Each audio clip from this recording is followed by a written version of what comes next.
Welcome back. Today, we're diving into something quite eye-opening. It's a really sophisticated cyber-espionage campaign, and it's been targeting diplomats all over the world. Our sources here are some very recent cybersecurity reports, so this is pretty fresh intel. Our mission really is to unpack how these attacks actually work, maybe figure out who's behind them, and why diplomatic channels are such attractive targets.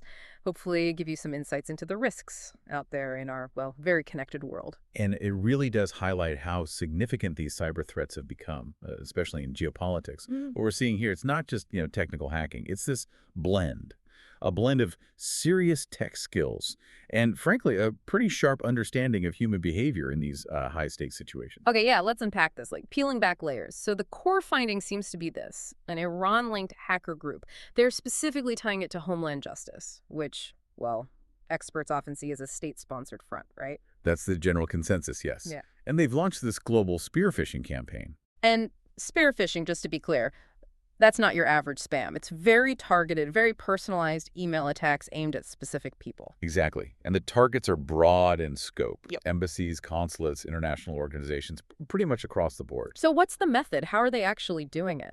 The method. That's what's really fascinating here. The anatomy of the attack, as the reports call it, it seems meticulously planned. They heavily relied on phishing emails, but these were really convincing emails, often using urgent geopolitical themes, mentioning Iran and Israel specifically, to seem timely. Okay, so you get this urgent email, maybe about Iran and Israel. What happens next? You open the attachment, usually a Microsoft Word file, and then you get that prompt, enable content. Ah, the classic enable content. Exactly. Clicking that triggers embedded VBA macros, basically little hidden scripts. Those scripts then deploy malware, establish persistence. Persistence meaning it stays on the system even if you reboot. Precisely. It stays active. Then it connects back to their command and control servers, their C2s. And from there, it starts harvesting system information, credentials, anything sensitive it can find. You know what really jumps out from the reports, beyond just the macros, is how they weaponize trust. Diplomatic trust. That's right. They boosted their credibility by actually hijacking real email accounts. The reports mention 104 unique accounts officials, even pseudo-government entities. Yeah, and one really telling detail was messages coming from a compromised mailbox belonging to the Oman Ministry of Foreign Affairs in Paris. Wow.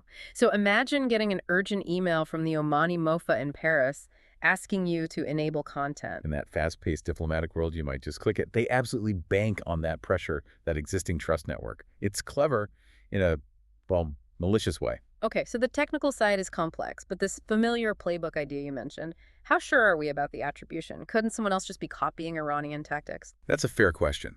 Attribution is always tricky. But firms like Clear Sky Security, they've tracked this closely.